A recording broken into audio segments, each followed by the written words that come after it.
अस्सलाम वालेकुम दोस्तों, आज मैं आपके लिए केमिकल फ्री बहुत ही मज़ेदार सा माल्टे का जूस बनाने की रेसिपी लेकर आई हूँ। रोज़ेदारों के लिए ताकत के ख़जाने की चाबी है ये जूस, क्योंकि ये बग़ैर किसी केमिकल के हमने बनाया है इसे। और इसे एक बार बना के, एक दिन बना के आप पूरा रमज़ान पिएँ, एंजॉय करें, चाहे अफ्तार हो या सहरी। आपके पूरे जिस्म में एनर्जी को ये बूस्ट कर देगा, क्योंकि विटामिन सी का ख़जाना है ये जूस। तो इसे बनाने के लिए यहाँ पर हमने माल्टे लिए हैं। जैसा कि आप जानते हैं कि आजकल सीज़न है, तो माल्टे बहुत अच्छे आपको मिल जाएंगे। तो आपने यहाँ पर 1 दर्जन माल्टे लेने हैं। बड़े साइज़ के माल्टे हैं, इसलिए मैंने 1 दर्जन लिए। आप चाहें तो ज़्यादा भी ले सकते हैं। अब हमने क्या करना है, सबसे पहले इनका जूस हमने निकालना है। सबसे पहले हमने माल्टों को अच्छी तरह से वॉश कर लेना है। वॉश करने के बाद अब हमने इसे 2 टुकड़ों में इस तरह से काट लेना है। तो माल्टे का जूस निकालने वाली जो मशीन होती है, उससे भी आप इसका जूस निकाल सकते हैं। अगर नहीं है तो फिर इस तरह की जो मैनुअल मशीन होती हैं, या वो जो कप वाली मशीन होती है जो कि सभी के घरों पे होती है, उससे भी आप निकाल सकते हैं। जो भी आपको ईज़ी लगे, जिस तरीके से भी। तो बस हमें क्या करना है कि माल्टों का सबसे पहले हमने फ़्रेश जूस निकाल लेना है। माल्टे बहुत ज़्यादा फ़ायदेमंद होते हैं, क्योंकि इसमें विटामिन सी भर भर के पाया जाता है। और ये जूस हमारी स्किन के लिए बहुत ज़्यादा फ़ायदेमंद होता है। हमारे बालों के लिए कमज़ोरी, थकावट, सुस्ती को ये भगाता है। इतना ज़्यादा ये फ़ायदेमंद होता है। तो यहाँ पर देखिए, इस तरीके से मैं सबसे पहले माल्टों का जूस निकाल लेती हूँ। उसके बाद फिर मैं आपको दिखाऊँगी। तो इस तरह से ये ईज़िली देखिए जूस निकल रहा है इसका। तो यहाँ पर हमने 1 दर्जन माल्टे लिए थे। 1 दर्जन माल्टों का पूरा जूस पहले मैं निकाल लूँगी।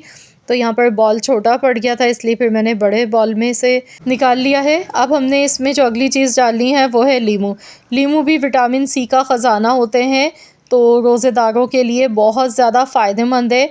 तो ये जूस इतना हेल्दी है, इसमें कोई हमने प्रिजर्वेटिव नहीं इस्तेमाल किया है। आज मैं आपको ऐसा तरीका बताऊंगी कि बस इस तरीके से आप अगर ये जूस बना लेते हैं एक बार, तो आप इसे 3 से 4 महीने स्टोर कर सकते हैं। ये बिल्कुल भी ख़राब नहीं होगा। तो यहाँ पर नींबू का जूस हम इसमें डाल रहे हैं, इससे टेंगी सा फ्लेवर आएगा, खट्टा मीठा सा। तो यहाँ पर मैंने 3 बड़े साइज़ के नींबू लिए थे। अगर आप चम्मच से नाप के ले रहे हैं, तो फिर यहाँ पर आपने 4 टेबल स्पून नींबू का रस लेना है। तो यहाँ पर देखिए, नींबू का रस भी हमने इसमें ऐड कर दिया है। अच्छी तरह से नींबू निचोड़ लेंगे।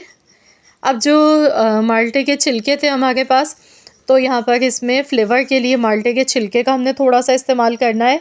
तो यहाँ पर एक छोटा सा पीस ही लेंगे। हमने करना क्या है, इसके अंदर जो वाइट वाला इसका पार्ट है ना, इसे हम हटा देंगे, क्योंकि इसमें कड़वाहट होती है, कड़वापन होता है। तो हमें इस जूस में खुशबू चाहिए, इसका ऑरेंज का जो फ्लेवर होता है वो चाहिए। तो इसके लिए छिलके का इस्तेमाल करेंगे, लेकिन बहुत कम मिकदार में, सिर्फ 2 पीस आपने लेने हैं। इस तरह के 2 टुकड़े बस ले लेंगे, ये काफ़ी हैं। वाइट वाला हिस्सा हम इसका हटा देंगे। तो यहाँ पर ये 2 हमने टुकड़े ले लिए हैं माल्टे के छिलकों के, ये भी इसमें डाल देंगे। तो चलिए अब हम जूस बनाना शुरू करते हैं। इसके लिए कढ़ाई में सबसे पहले हम ये जूस डालेंगे। अगर आप ये नाप के ले रहे हैं, तो 3 कप मेरे पास ये ऑरेंज का जूस है, फ्रेश जूस। अब इसमें हम चीनी डालेंगे। 1 किलो मैंने यहाँ पर चीनी ली है। 1 किलो चीनी इसमें जाएगी। अब हमने इसे अच्छी तरह से पकाना है। तो यहाँ पर इतनी देर तक पकाएंगे जब तक कि ये गाढ़ा नहीं हो जाता है। तो यहाँ पर देखिए, चीनी इसमें डाली है, तो ऊपर थोड़े से इसके ये झाग आ गए। तो ये जो झाग है ना, ये हम हटा देंगे इसके। और इसे अच्छी तरह से हमने पकाना है, हाई फ्लेम पर इतनी देर तक पकाना है जब तक कि ये सिरप की तरह से, जैसे शहद होता है थोड़ा सा गाढ़ा, इस तरह से इसमें गाढ़ापन नहीं आ जाता है। तो यहाँ पर देखिए, गाढ़ा होना शुरू हो चुका है, ये आधा रह चुका है। तो माल्टे के जो हमने छिलके डाले थे, इनको अब हम इसमें से निकाल लेंगे, क्योंकि इसकी खुशबू इसमें आ चुकी है। ये जो झाग है ना, ये भी हम इसके हटाएंगे छलनी से। ये जो हमने चीनी डाली है ना, तो उसमें जो थोड़ा बहुत मैल होता है, तो वो ऊपर आ जाता है इस तरह से। तो ये हम हटा देंगे। और ये देखिए, छिलके भी मैं हटा गई हूँ, क्योंकि इसकी जो खुशबू थी वो इसमें सिरप में हमारे आ चुकी है।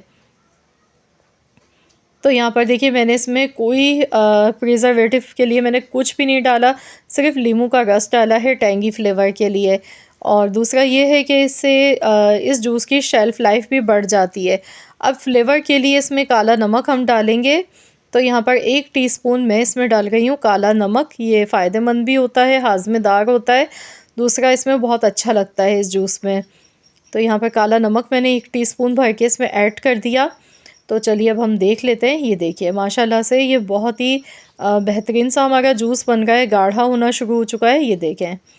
अब आपकी मर्ज़ी, आप चाहें तो इसमें ज़र्दा कलर जो होता है, ऑरेंज कलर, आप चाहें तो ऐड कर लें। अगर आप नहीं चाहते हैं तो ना करें, लेकिन मैं थोड़ा सा डालूँगी क्योंकि इससे कलर दिखने में खूबसूरत लगेगा। बहुत थोड़ा सा, सिर्फ 2 ड्रॉप्स ही मैंने डाले हैं ऑरेंज फूड कलर के। तो देखिए कलर कितना खूबसूरत दिखने में लग रहा है। ये देखें माशाल्लाह, ये देखिए कितना ज़बरदस्त सा ऑरेंज जूस हमारा बनके तैयार हो रहा है। बाज़ार से जो हम लेते हैं ना, वो केमिकल वाले होते हैं और फिर वो इतने ओरिजिनल भी नहीं होते हैं, क्योंकि हमने इसे ख़ुद बनाया घर पे। हमें पता है कि हमने इसे बिल्कुल ओरिजिनल तरीके से बनाया है, बग़ैर किसी मिलावट के। तो इस तरीके से आप भी घर पे बना सकते हैं ये ऑरेंज जूस, जिसे बनाना बेहद आसान है। तो अब हम गैस की फ्लेम ऑफ़ करेंगे, इसे ठंडा होने के लिए रख देंगे। तो यहाँ पर देखिए ठंडा हो चुका है। ये देखिए सिरप की तरह है बिल्कुल। ये देखें माशाल्लाह से बहुत बेहतरीन सा हमारा ऑरेंज जूस बनके तैयार हो चुका है। तो चलिए अब इससे हम शरबत बनाएंगे। तो यहाँ पर मैं 4 गिलास शरबत बना गई हूँ, तो उस हिसाब से ही हमने सिरप लेना है। अब आपकी मर्ज़ी है, आप चाहें तो इसमें चीनी भी ऐड कर लें। तो मैंने यहाँ पे थोड़ा ज़्यादा ही लिया है सिरप। अब मैं इसमें नींबू के पीस इस तरह से कटे हुए डालूँगी। अब इसमें खूब सारे आइस क्यूब्स हम डालेंगे। ठंडा ठार मज़ेदार सा हम बनाएंगे माल्टे का जूस। अब इसमें हस्ब ज़रूरत हमने पानी ऐड कर देना है। तो लीजिए जनाब, हमारा बहुत ही मज़ेदार सा टेंगी फ्लेवर का माल्टे का जूस बनके बिल्कुल तैयार हो चुका है, जो कि हमारे सेहत के ख़जाने की चाबी है। विटामिन सी से भरपूर है। पूरे दिन की रोज़े की जो थकावट, सुस्ती, कमज़ोरी हो जाती है, उसे ये भगाएगा और आपको तंदुरुस्त और तवाना बनाएगा। बहुत ही हेल्दी है ये, बच्चों के लिए, बड़ों के लिए, सभी के लिए बहुत ज़्यादा फ़ायदेमंद है ये जूस। तो यहाँ पर चलिए अब हम इसे सर्व कर लेते हैं। मैं आपको स्टोर करने का तरीका भी बताऊँगी कि आपने किस तरीके से इस जूस को एक बार बना के स्टोर करना है। तो यहाँ पर मैंने जो ये जूस बनाया है, ये मैंने 1 महीने के लिए स्टोर करने के लिए बनाया है। अगर आपने इसे 6 महीने के लिए या साल भर के लिए स्टोर करना है, तो फिर आपने इसमें 1 छोटा चम्मच सिट्रिक एसिड का पाउडर भी शामिल कर देना है, टाटरी यानी कि। उससे ये होता है कि इसकी शेल्फ़ लाइफ बढ़ जाती है इस जूस की। आप इसे साल भर के लिए भी स्टोर कर सकते हैं, लेकिन मैंने 1 से 2 महीने के लिए सिर्फ बनाया है, बहुत थोड़ा बनाया है, तो इसीलिए मैंने इसमें कुछ भी नहीं डाला। तो ये 1 से 2 महीने तक बिल्कुल आराम से चलेगा, ये बिल्कुल भी ख़राब नहीं होगा। आपने कोई भी कांच की बॉटल ले लेनी है, उसमें से स्टोर करना है, फ्रिज में आप रखें। फ्रीज़र में नहीं रखना है, आपने फ्रिज में रखना है इस जूस को बनाने के बाद। यकीन मानिए, ये आप जब बनाकर इस तरीके से ख़ुद अपने हाथों से बनाएंगे, बच्चों को देंगे, तो यकीन मानिए रोज़ेदारों के दिल से दुआएं निकलेंगी आपके लिए। बहुत ही मज़े का बनता है ये, दिल चाहता है कि बस पीते ही चले जाएं। इतना मकसद मज़े का इसका टेंगी सा फ्लेवर होता है और फिर इतना ज़्यादा ये फ़ायदेमंद होता है। तो अभी से आप भी बना लें रमज़ान की तैयारी के लिए। तो इंशाअल्लाह ताला मुझे यकीन है कि मेरी आज की ये रेसिपी वीडियो आप सबको अच्छी लगी होगी। अगर वीडियो पसंद आई है तो वीडियो को लाइक ज़रूर कीजिएगा और शेयर भी कर दीजिएगा। चैनल पर नए हैं तो चैनल को सब्सक्राइब कर लें।